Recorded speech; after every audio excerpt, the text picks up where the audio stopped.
Greetings and welcome back to Sound Bites by Bill Binch. I'm your host, Bill Binch.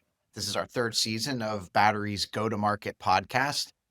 And this session has been a long time in the making. I'm really excited to have my next guest join me today. It's somebody that I have a good, rich amount of history with and excited to dive into. And in fact, I suspect that this session might be so deep on content that we may break it into two sessions, or as Phil, I think, really aptly said when we were talking about this, it'll be like the Led Zeppelin classic album, Physical Graffiti. It's like a double album. So with that, let me Bring on give the intro. Cashmere, man. Yeah, exactly. Side two. So Phil Fernandez, co-founder and CEO of Marketo, someone that I had the pleasure and the experience of working with for almost a decade of my career, is joining us today to talk about trip down memory lane. We will cover some Marketo stories that will be interspersed in with hopefully a lot of learnings, because I think there's a lot of nuggets, a lot of scenarios that came out of that period that apply to the founders that are listening today. And then lastly, we will tackle some modern go-to-market topics of what the world with AI looks like, how that's affecting the go-to-market areas of marketing and sales. So that's our agenda for today. But Phil, I wanted to welcome you aboard to Soundbites. Great to be here. This is a thrill. It should be a lot of fun, and I am super looking forward to it. Man, it's been almost 20 years we've known each other. It's kind of a little bit scary. Almost, I guess I've lost a little bit of hair in that time. Huh.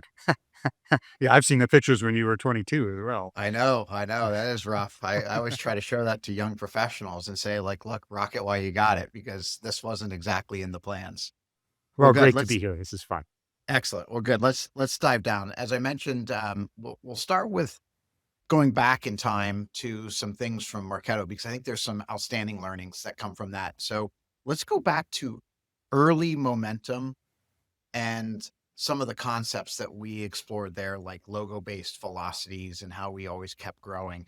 Um, Phil, your recollection of those early years of go-to-market inside of Marketo, what springs to mind for you? Well, it was never easy, but it was a fascinating momentum game from the early days. Marketo had a very interesting start. We had our first product in the market just 4 months after we raised money and opened the doors. So before, probably just about the time I first met you, but before you came to join us, it was a product-led growth product sold on a credit card for an average price of $800 a month. It was a classic kind of high velocity business that actually got a lot of initial momentum because it was able to ride the coattails of an external event that was so important. Google was emerging into the world with AdWords and pay-per-click, and it was creating just a dislocation everywhere in the marketplace. And John and Dave and I, my co-founders for Marketo, spotted that and just had an amazing product. So we actually had a lot of mo, but it was also churning just as fast as it was happening, and we were just running in a million miles an hour to stand in place. But we also had just an amazing early birth at Marketo of the main product event, which is that my co-founder John Miller just did an incredible job of getting a bunch of CMOs lined up ready to buy our product the day it was available. And literally, there was like almost a little fight that broke out among early customers about who got to be the first customer in February of 2007 when we got going. Sorry, that's February 2008. And that was the start of what was just an amazing sprint that we had going on of a lot of momentum. And it's something that, ultimately you and I got together and just managed to just pour kerosene on the fire and get it going. And it was all about running a monthly cadence, all about figuring out how could we get as many deals done in a month, as many logos. And in fact, our quotas in those early days were as we recall, were quotas and not dollars. And then figure out at the end of the month, we'd be like, okay, month's done. Now starting tomorrow, what do we got to do? And the basic story was, if we did 16 quotas this month, it's going to be 17 next month or 18. And the idea is, if you just every month you do just a little bit better than last month, the compounding effect is astounding of growth like that. And in fact, ultimately we were one of the fastest growing SaaS startups, of all time back in the day anyway, because of that mo. Well, I certainly wasn't there for the PLG credit card days, but the latter part of what you spoke about there of the monthly cycles, I think you and I are both firm believers that if your business sets up for that kind of model to do it, I think it really trains the flywheel effect of an organization to work that way, and there's great benefit to it. And then on the logos, I certainly remember that. One thing that I took away from our early experience of working together that I think is really applicable to founders and their teams today is, like you said, we would finish a month and you and I would sit down in the first day or two of a new month, and I would print off a physical copy of all of the order forms that we had done. And you and I would go through the deals. We would go and inspect them and decide, like, this is a good quality deal. This is a bad quality deal. We don't like this discount. We don't like these terms. And it really helped shape what I think became our rules of engagement. And really importantly, we would also at the moment, like you said, literally reset the quota. Like, what did we do last month? 16 new logos. Okay, well, let's make it 17 this month. Yeah, yeah. Boy, I don't think we waited to the next day even, Bill. I think, I can just remember sitting around and, be dark out at night and be sitting in there at 8 or 9 o'clock at night, and the last deal would come across the finish line, and we'd be already doing our recap and our plan for the next month. It was that kind of intensity. And that deal review was pretty amazing. I remember, I get pretty whiny sometimes about the deal. Be like, why the heck did you do this discount and that kind of stuff? And we would, kind of mix it up just a little bit about how we were discounting and what kind of terms we were giving. But it's actually very much of, we'll talk about kind of how we build a brand and stuff from Marketo, but it's in some ways how it got started, which is we were an easy company to do business with. I would whine a lot. I remember, I would talk about going into a Porsche dealership and, fall in love with the Porsche Turbo, and, it was $180,000. And I say to the Porsche dealer, I only have 90, can I have it? He'd be like, well, I can sell you a bear down, Cayman or something for that. I'm like, no, I want the Turbo for 90K. And that's, I would just, kind of, bust your chops a little bit because Yeah. we were doing deals where it seemed like we were giving away really valuable software for too cheap. But all of that was a method of madness. The fact that you and I were looking at it, we were paying attention to it, we were eyes wide open, we knew exactly what we were doing, and it was a calculated gamble, and it's one that, it's paid off brilliantly. I agree. I remember those Porsche conversations very clearly, and that analogy. I also remember at that time, and I think it served us well, is I always had this mindset that I would happily take 90 cents today rather than a dollar tomorrow. And I think what was really incredible was I remember as we would hire new people into the organization, they would feel that incredible momentum of, like, we did 16 last month, now we're gonna do 17, and then we'd actually go. And by hook or by crook, we'd find a way, and they would come and they would get caught up in that excitement. And I thought that was a really great way to build, like you said, the momentum inside the organization. In fact, I recall one story. We had an early sales leader named Patrick Donnelly, very important to the history of Marketo sales. And I remember when he would hire a new sales rep. This is in our early days when we sold primarily to small and medium companies. He'd walk them down to where our wall of deals were. We'd write our deals up every month, and he'd say, do you know any of these company names? And people look at it and shake their head and say, no, I've never heard of those companies. He'd be like, exactly. That's who we sell to. Now for early days, that worked really well. But I do remember us having that vision on, let's just go consume the market. Yeah, it was just a machine, and it was really quite incredible. And indeed, we did so many tales that we could just pull out of your few comments there. The intensity that the sales organization had and the environment. We should talk some about that. You and Patrick is a wonderful story, just a leadership story. He was from early days and for many years. You're number two, and the way you made him better and the way he made you better, and that the two of you did things that any two sales leaders like that working together could never do, but together, is an amazing lesson about leadership development and team spirit and teamwork. So just amazing lessons to pull apart here. Well, team building is going to be one of our topics here. But before we let go of just building early momentum, I'd love to ask, because as you know, Phil, this podcast gets a lot of go-to-market leaders, also a lot of CEOs and founders to watch.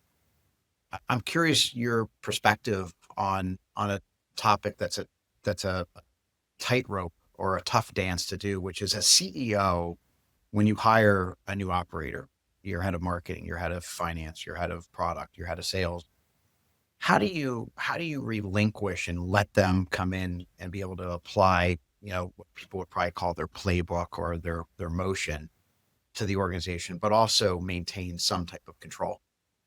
Hmm. Well, it's a great question because I'm a consummate operator.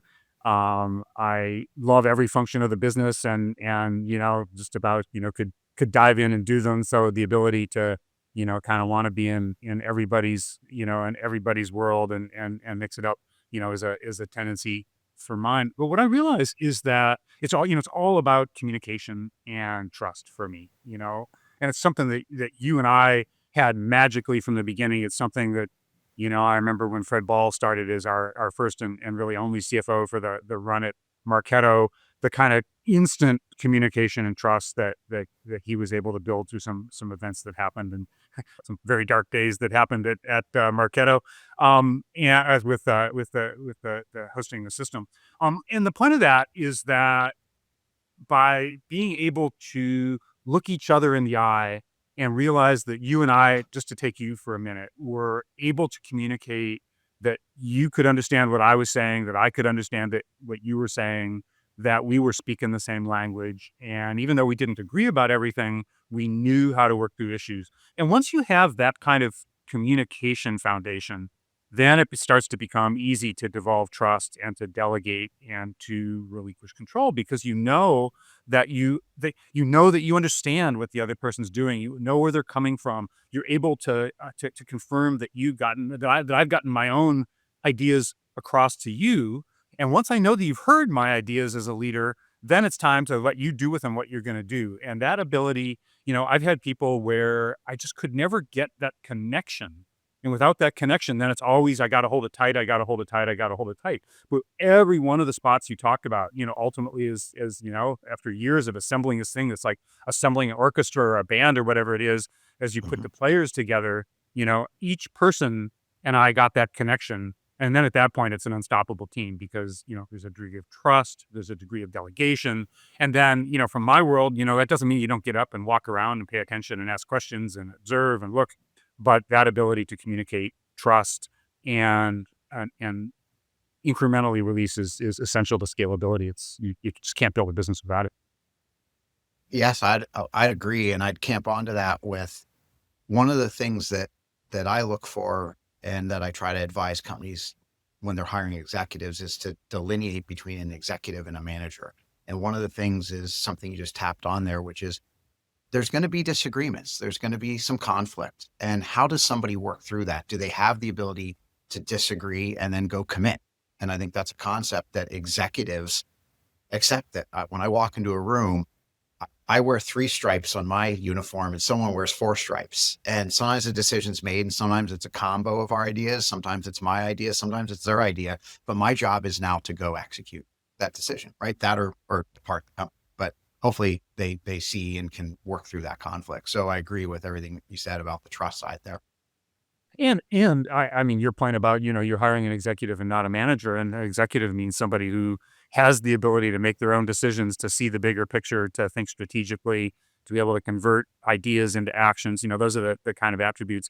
And it just shows immediately, when you have people that start to have that ability, and in fact will disagree and have their own ideas. The richer the richer problem solving, the more ideas, the better the tournament of ideas. You get better answers that way. So, the outcome is always better if you can get a team of people like that that actually disagree and know how to disagree and yet get on the same page and execute together. It's magic.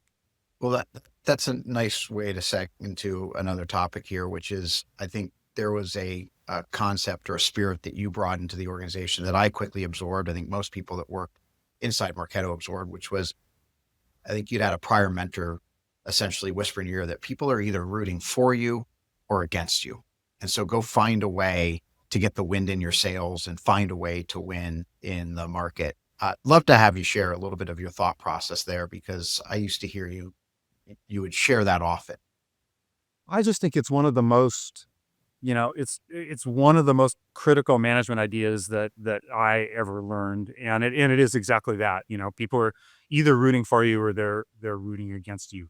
And what that means is that a company, an individual, a leader, a leadership team, a brand, a company can build a followership of influencers. And today we've got influencers everywhere, and that means something. But there were plenty of influencers back in the day when we didn't have people with ring lights and stuff being influencers. um there are Gartner Group and Forrester, and the people that would kind of make those kinds of decisions, the big systems integrators and others. There's just all sorts of individuals that are making noise about players in the market. And if over a cocktail, two people that have nothing to do with the business say, "Hey, did you hear about Marketo? I hear they're doing really well." Or, you know, somebody that used to work for me went to work for a company where they bought that new, and little buzz happens. And those kinds of little buzzes are either people saying positive things or not necessarily so positive things. I heard, and, a little bit of, gutter talk or something like that can be negative. And the idea is all of those interactions cumulatively across, days, weeks, months, years form, what ultimately is the brand of a business and the culture of a company. And it turns out that if a company conducts itself well, approaches its users well, behaves well, communicates well, holds its head high, does things properly and does things well, the world will start to root for you. And all of a sudden, it's not just you, it's a whole bunch of people that have your back, that are wishing you well and want you to succeed. Or there's a whole bunch of people that are just, they're just as happy as if you fail. And just think about the people you do business with today, the companies, whether consumer or whether in a B2B kind of environment. You could tick off on one finger probably the companies that you are, thrilled to do business with, and the companies that you have to do business with. And the fact that we were able each step of the way, and then you learned it, and then you put it into action with the sales team, and our sales team earned that kind of trust from customers, and that flywheel was unstoppable. And is, in fact, I think, one of the most important business lessons anybody can learn, is that people are either rooting for you or they're rooting against you.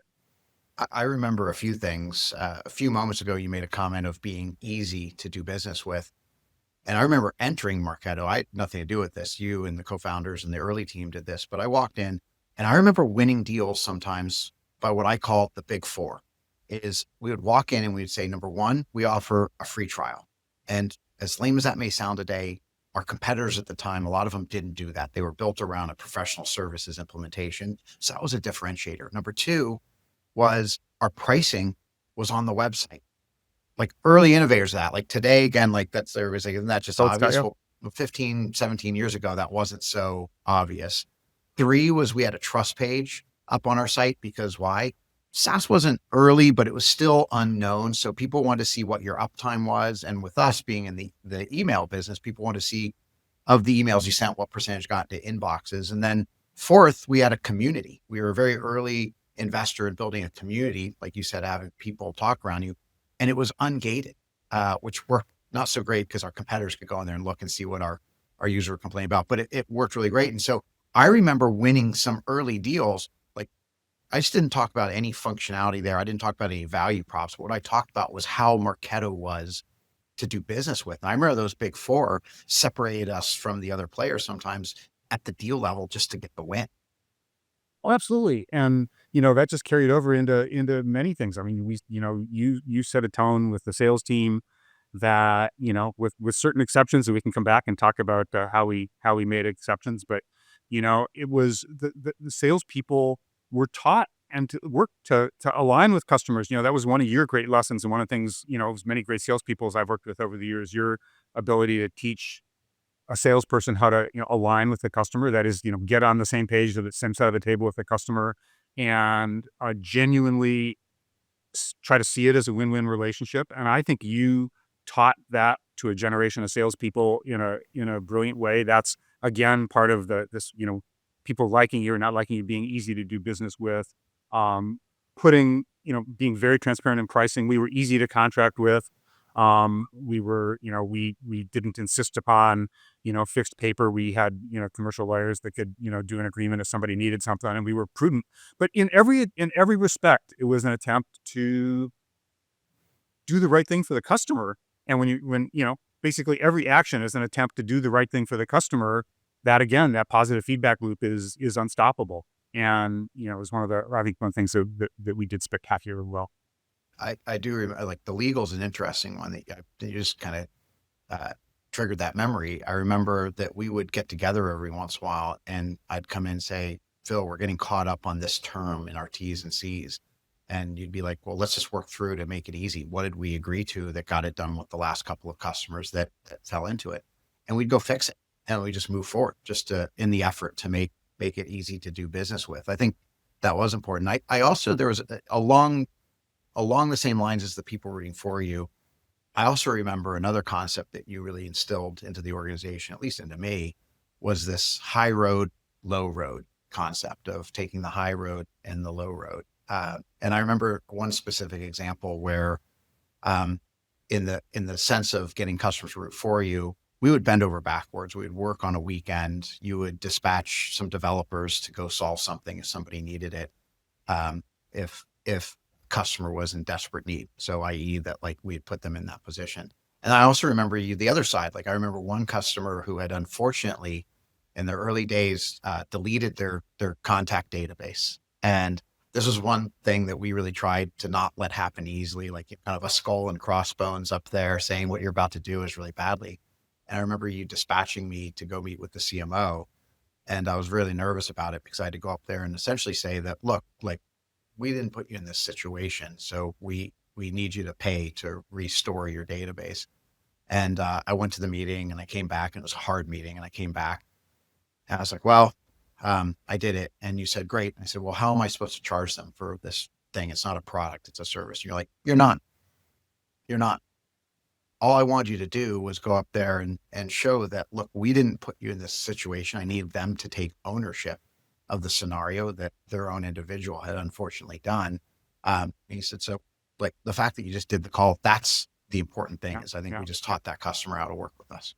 Yeah. I almost gave the whole company, you might recall, a collective coronary too, on along this theme, with my take the high road, which, I've long used the phrase that, there's really only one way when I was, in the workplace to ruin my day. And it wasn't some competitor making some big move or something like that, although we talked about a few of those. But it's a customer saying you're not holding up your end of the bargain. And when a customer would say something like that to me, it literally feels like they're punching me in the gut. I mean, it's just it has that physical sensation, and that's what leads in some sense beyond just my own ethical foundation and the people I work with, of taking the high road and trying to do right by the customer, trying to do the right thing. And your story was great. But there was a customer I remember up in Montreal. I'm not going to remember their name, but we could not make them happy no matter what. And they wanted to complain, and we went. I remember I had all my senior team in a conference room. You were there, and I got on the phone with this customer and I said, we don't want your business anymore. We're going to give you your money back. We'll give you your data. We'll give you a month to get off the thing, but you're fired. We don't want your business. We can't work with you, and you're not holding up your end of the bargain. And this customer could hardly believe their ears, because they were, it was a beat 'em up session where they were going to make new demands from me. And of course, the company had never heard me be nasty to a customer or mean to a customer. I would always turn the other cheek and try to do the right thing. And it was time not to. And the fact also that I was able to, demonstrate to the company when it was time to hold up for ourselves, when we were going to stand up for ourselves, when we were going to say no, when we weren't going to turn the other cheek one more time. After everybody sort of like got over their apoplexy about what I had just done, realized that it's a two-way street, and that by holding, your customer to those kinds of standards, in addition to yourself, is how you really create a win-win for everyone. I So, recall that. I recall yeah. that. All right. So we're talking about momentum. We're talking about, the wind in your sails. But again, trip down memory lane here. Let's remember that this is 2008. And anybody that recollects from then, there was a pretty sizable event near the end of the year. And that was the market meltdown that started happening at the end of September of that year. Right as Marketo, as we know it today, had been in market for 6 months. And our momentum was up and to the right. At that moment, it was a real sobering time for us, because I think we finished out September pretty successfully, went into October and did well, but we suddenly didn't grow at the same rate that we had been. And then November is where it really hit. And we went in there, and I think we were supposed to like sell like 24 new customers, and we sold an army of two.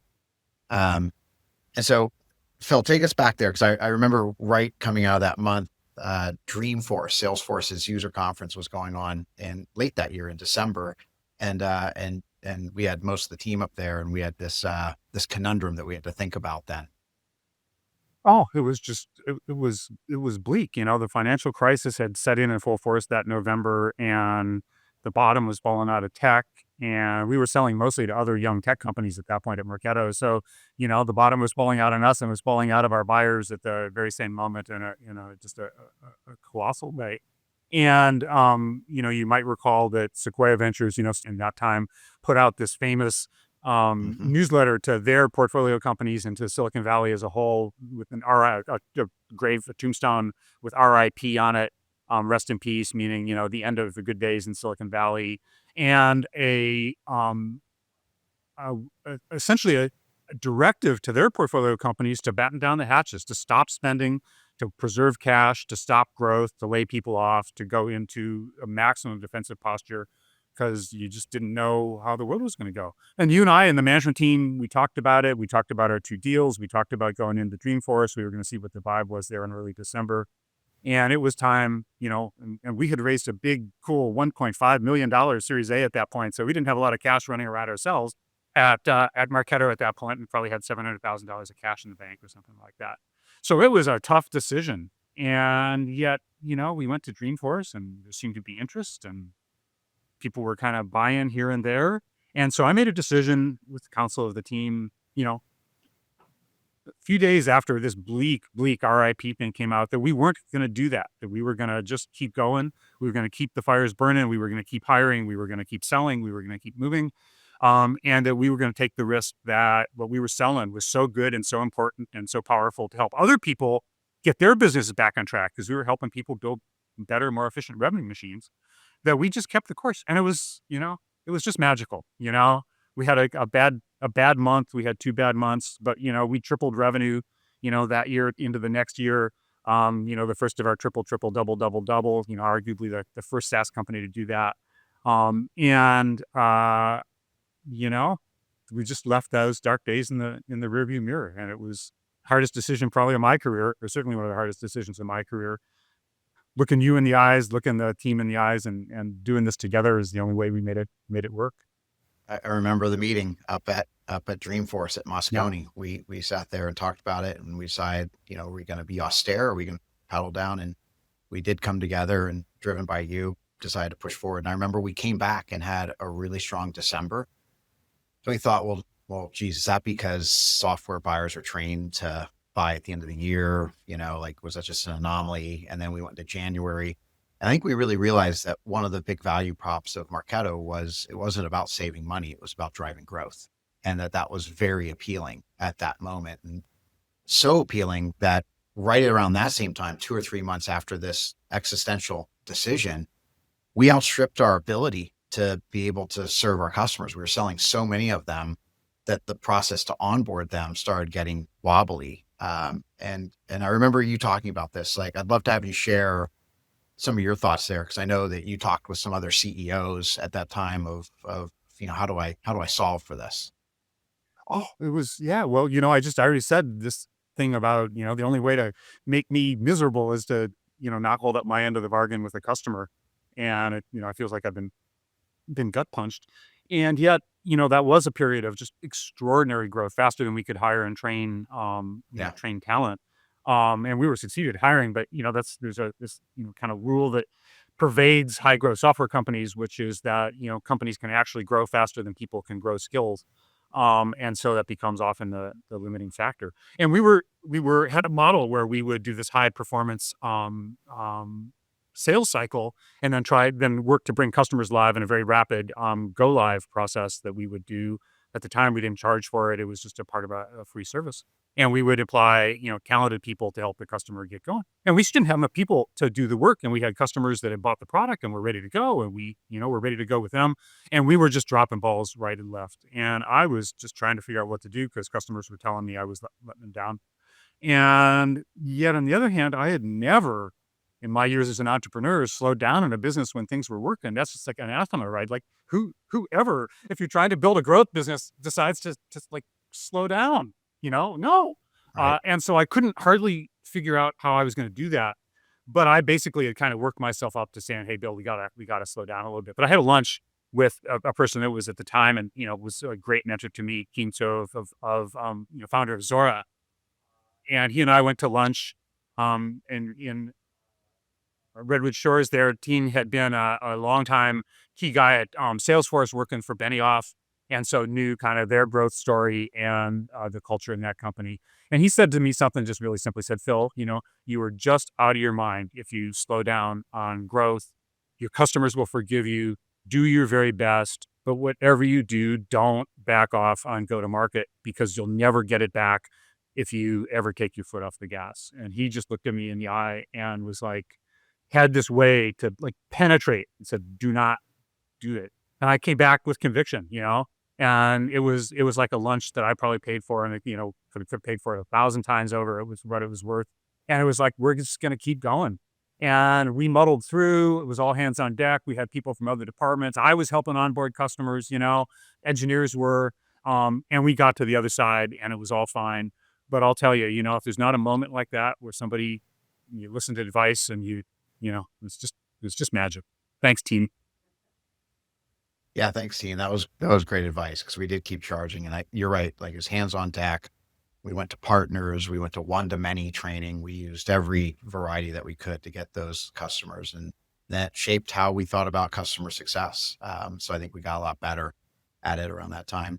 Um, And it created a partner strategy, in fact, that I think was second to none in terms of, I don't know if we'll have time to talk about that today, but the way we build a network of partners, probably right from that moment, was, something that startups are still trying to figure out how to do today. yeah, I have that on my list here. Before we get to that, though, let's stay in a certain realm Yeah. here. You just mentioned TN had been at Salesforce. Salesforce was a great model that had, started 7 or 8 years ahead of us. Um, Always an interesting relationship. Salesforce was to a seller of what Marketo became to the marketer. And our product had a very, very impressive, very tight CRM to Marketo integration that was renowned at that point. So a very important partner. Love to have you take us back to some of your thoughts around building of Marketo and the relationship with Salesforce.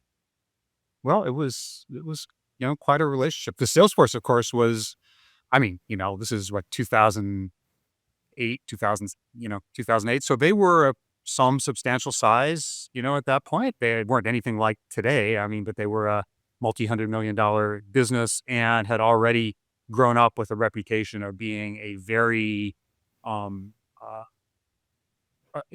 a juggernaut, an unstoppable Mhm. company, a growth engine, and a very challenging company in some ways to do business with. And, Benioff was out of the Oracle culture of, it's not enough for us to win, everybody else must lose, from Ellison's day, and very much that kind of culture that was not easy to be friends with, did not partner well, did not try to see eye to eye with other companies. And yet, because every one of our customers was a Salesforce customer, because one of the critical features that was potentially the breakthrough feature technically from Marketo that let us win the marketing, the MarTech war, was a very tight technical API integration with Salesforce's API. We had cast the die that our company was going to grow up in the shadow of Salesforce, and we're going to ultimately became the biggest sponsor of Dreamforce, multi-million-dollar checks in the center of the Dreamforce stage and all that kind of stuff. So it became a very big part for us, but it was constantly fraught. Salesforce was always pushing, always wanting more, always trying to charge more and more to be represented on App Exchange, always trying to charge fees to use their APIs, and it went on and on and on. So it was a constant attempt to break down partners. And maybe I'm too prideful. Maybe I just realized that if you set yourself up to be number two, you would always be in the shadow. But I was simply never going to give in the same way that lots of companies would, and was gonna fight back when it was time to fight back. And I made Mark plenty mad at us many a time, his team and everything else. But by holding our head high and by holding our own, we also were able to chart our own course, build our own We did. customers, build our own brand, build the marketing nation, as it turned out, and in fact have the strength to survive, when things really got tough in that relationship in later years.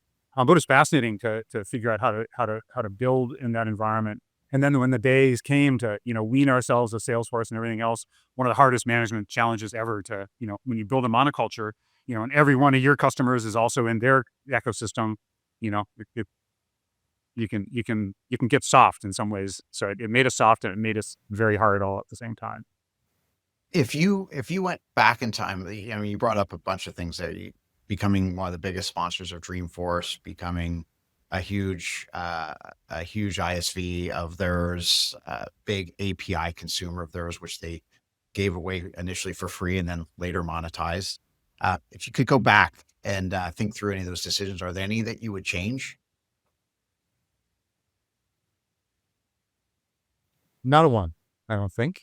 The, the, Um, the I day mean, that the day that we got shut down, or the 72 hours that Marketo and Salesforce didn't talk and our products didn't communicate, that wouldn't. oh, well, that was after, that was after some, more interesting doings, right? That the day that they shut us down was after they bought Exact Target. I assume Right. you're talking about, right? Yeah. So it was there. No, that was definitely an existential moment. We took Marketo public in May of 2013, and 3 weeks later, 3.5 weeks later, we learned that Salesforce had bought Exact Target. We knew Exact Target very well. We'd been in a pretty big partnership with them some years before at Marketo. And Exact Target themselves had bought a company called Pardot that was one of our smaller competitors in the SMB space. And so all of a sudden, Salesforce, our friend, had become Salesforce, our arch enemy and competitor. And, it wasn't necessarily that fun 3 weeks after you take your company public and, you're still in lockup and all those things. And, the investors want to know what's going on and the sky is falling. And I, ended up doing some press and, Wall Street Journal or, whoever wanted to talk to me in the business press. And I was pretty lippy, I would say, which was that we were going to survive, that, it was that we would be fine, that we weren't going to be affected by it, that and that it wasn't, that it wasn't going to affect us and stuff. And it really pissed Mark off that I was not sort of admiring the acquisition and showing the right degree of fear and the right degree of obeisance to what they had done. And he said, turn off the API, shut them down. And they shut us down. And all of a sudden, Marketo wouldn't talk to Salesforce, and Salesforce wouldn't talk to Marketo, and our customers' accounts for Marketo would still send email and stuff, but they couldn't get to the CRM data that was in Salesforce. And that was the end of the world, right? If he did that, and we'd have to go to court, and I was spinning the lawyers up to get to court and everything else. But we went to the court of customer opinion, and that's what worked because, the point was, hey, Mark, you might not like what I did, but those APIs that your customers have from you, they're paying you for those APIs. They're part of your product. And, your API terms of use doesn't say you can't, talk to Marketo with them.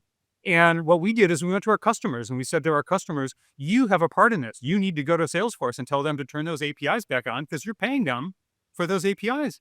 And the customers were like, well, you're right. We are going to go back. And so we had a bunch of customers. And at this point, these are companies like General Electric and, not in Cisco, not names we had never heard of, that are going to Salesforce and say, turn it back on. And it lasted 3 days and Salesforce, completely caved and realized that we were right. And that, you cannot take something like this out on the backs of customers. So we could have our fight. We could, be arch competitors. We could not get along if it had to be that, but that we couldn't put the customers in the middle. And that, 3 days. And from then on, customers never again experienced anything from what was quite a contentious relationship then on. Yeah. I think there's a lot of there's a fascinating story of history, because I don't know how many people have ever heard that and knew that happened. I certainly remember some of those days. I remember on the rise of Marketo really trying to do something similar that Salesforce had done. Salesforce had obviously come out and really, really disenfranchised Siebel. And they were obviously arch competitors, but they did it by trying to stand out, to be different. And I liked the different part. And I always felt that we were trying to do something similar at Marketo. I didn't think we were trying to poke them in the eye, but I think unfortunately we did. Like you said about the user conference stuff, they would host their Dreamforce thing and we would do the takeover of the Modern Museum of Art next door. And I think they would see that as we were stealing their attendees and stuff like that. But I look back and say like, wow, it's kind of brilliant marketing. And in fact, I think some of the people on our marketing team kind of created a model that then got copied for many years to come and is still played out by going over and trying to take over and own your partner's user conference. But I always saw that Yeah, as us trying we to were different. never trying to take, it's not a zero-sum game, is like if you see it as a zero-sum game, then if you, quote unquote, do something of your own, the other party can see it as taken away. But if you see it as we're just making a bigger party, a bigger event, making customers even more successful because they see more options and they, enjoy the event more. And so they, they're happier too. So I always saw it as how do you stand out? How do we build our own brand in the context of a very strong brand, which is, hard enough in and of itself. But it was never about, trying to take anything away from anyone because like I said, it's not Right. zero sum. Now remind me of the story. You had a lot of meetings across the time frame with Salesforce, but I think there was one really key one that you went up there and you met with George Who. Mind sharing that one? Oh, it's just a funny little lesson. It was an important meeting. It was before things got really wacky between the two companies, but we're trying to figure out how to do more. We wanted to spend more, we wanted to be involved more, we wanted a deeper relationship because as I said, all of our customers were their customers and vice versa. And we were, growing to, multi hundreds of millions of dollars of revenue in their space. And it was, we were therefore somebody to take seriously. So I went up, had some chit chat with Mark and their, and their executive floor in their old building on One Market Street. But I had a meeting with George primarily, and I just had a little piece of business I wanted to get taken care of along the way on the side because I was really bummed because we were at that point, although we were very much frenemies, we were kind of also a little bit enemies with HubSpot, who was growing up. They were about the same size. They were founded about the same size, selling in some cases to the same customers. And all of a sudden, uh, Salesforce was doing this set of ads with HubSpot where they were running ads together, and it was just like stuck under my skin. And I would go to marketing and say like, why can't we have this and everything else? And it was bouncing off the walls. And I pulled George aside and I said, George, what's going on? We do everything like, why are you doing this with HubSpot and you won't do it with us? Like he looked me right back in the eye and he said, Phil, because Brian Halligan called us and asked. And it was just like the most simple thing where I realized that I was bouncing off the walls and I was upset and I was bouncing off our marketing people who hadn't done the right thing. And Brian picked up the phone and called Mark and said, let's do some ads together. Let's do a marketing campaign together. And Mark said, sure. And George was like, if you had just made that call instead of Brian, we'd have said yes to you as well. And I think it's probably true. And it was just like this incredible lesson of simplicity, person to person communication. I had worked this all up into a whole storyline. If I just picked up the phone, you know, life would have been maybe different. And it's just one of those little lessons, but somehow just its whole context was like, stay with me to, the last day I'd do anything in business. Great transition into the topic of competition. So to tee this up, Phil, as you know, I started my career at Oracle, which had a very aggressive competitive stance of cut off the oxygen type of approach. And when I came into Marketo, I think you had a different point of view on that, where your mindset was a little closer to let's talk to our customers about how we solve their problems and let's not badmouth the other players out there. Let's just go and show how we can uniquely bang our fist on the table and tell you that like we create value by solving this problem for you and we can quantify it over here. That competitive mindset, please share more on that. I am just an extraordinarily competitive person in life and business. So I approach everything with just that kind of ferocious competitive spirit. But I have in many cases very different kind of point of view about it. Number one, you play the long game, not the short game. This is about how you compete and win over a matter of years, not over a matter of months and things. So many things to talk about there. But one of the primary things about competition is that vendors all want to chew each other up. In a competitive environment, the standard thing in tech is, you talk about why your product's good and then you talk about why your competitor's product is less good. And you have, kill sheets to, well, they don't do this and they don't do that. And we're better at this and they don't do that. And they lost this customer and they churned this, whatever. And so you end up in this thing that just sounds ridiculous to customers because it's like two little kids in a on a tetherball court or something like that, having a fight rather than talking about the customers. So one of the, rules that was always the rule that like you got right behind and the team did was that when we were going to talk to customers, we were going to talk about us. We were going to talk about them. What are your problems? And it was, one of the things in our sales team that if the customer said, well, how come, what would Eloqua do here? Why would Eloqua be better? Tell me about what Eloqua, the answer from our sales rep would be, I don't know, ask them. Let me tell you about how we solve your problem. And let me Yeah. tell you about a customer like you that's solving your problem. And by making that just a touchstone in the sales organization and the go-to-market organization was one of a many, many such plays that would lead us to always be telling our story. It is so easy to get in your competitors' heads because as soon as, you start to say something about a competitor, then they need to respond. And if a competitor starts to take that bait, it's all over with. And I remember it's a great story. I probably told it on a podcast not too long ago, but I remember that our arch competitor was Eloqua. They had, many year head start. They were a bigger business. They were selling to bigger companies. And it was a brutal, tough competition that we were having with them. But we were winning. We were taking share, and they were kind of freaking out. And so they started on a massive project called Eloqua 10 that they were going to rebuild their product and build a new user interface that was going to make their product easier to use and more Marketo-like. And I just remember the day that we had been in, and I was into Gartner Group, and we were presenting our last thing, and we were with the top analyst that was covering MarTech for Gartner, and we told our whole story.